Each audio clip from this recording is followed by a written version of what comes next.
व्यासपीठ गावची खबर न्यूज। पत्नीची गळा दाबून केली हत्या, खोपोलीत लौजी परिसरात खळबळ। खोपोली लौजी येथे अज्ञात कारणावरून पतीने पत्नीच्या ओढणीच्या सहाय्याने गळा दाबून खून केल्याची घटना खोपोली शहरातील लौजी परिसरात घडली आहे। शीतल गणेश घोडके, अंदाजे वय 28 वर्ष असे मृत पत्नीचे नाव आहे, तर आरोपी गणेश दादासाहेब घोडके वय वर्ष 32 हा घटनास्थळावरून पसार झाला होता। खोपोली पोलिसांनी पाठलाग करीत सातारा आणेवाडी टोलनाक्यावर अटक केली आहे। पतीच्या या कृत्यामुळे खोपोलीत एकच खळबळ उडाली आहे।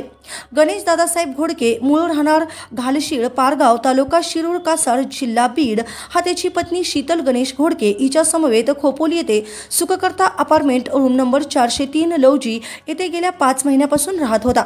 शीतल आणि गणेश यांच्यात वारंवार किरकोळ कारणावरून वाद सुरू होते।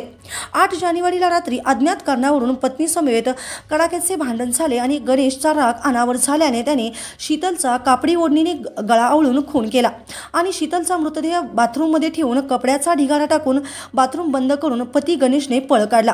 सदर घटनेची माहिती गणेशने त्याचा मित्र आशुतोष देशमुख याला दिली। त्यानंतर रात्रीच्या वेळी मित्राने येऊन पाहिले असता शीतल शुद्धीवर नसल्याचे निदर्शनास आले। मात्र आपण शीतलला हॉस्पिटलला घेऊन जाऊ असे गणेशला सांगितले, परंतु गणेशने भीतीने फोन बंद करून टाटा पंच कार क्रमांक MH23 BH 7145 मधून पळाला।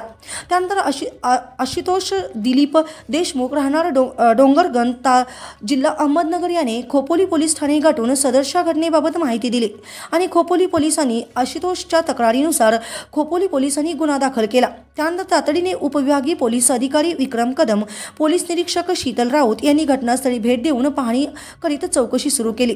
त्यानंतर गणेश घोडके यांच्या गाडीच्या नंबरवरून तपासाची चक्र फिरवली असता उरसे टोल नाक्यावरून गाडी जात असल्याची माहिती मिळाली।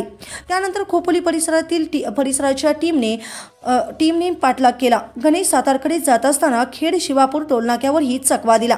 त्यानंतर पोलिसांनी गणेशला सातारा आणेवाडी टोलनाका गाठून पती गणेशला अटक केली आहे। याबाबत चौकशी सुरू असल्याची माहिती पोलिसांनी दिली आहे।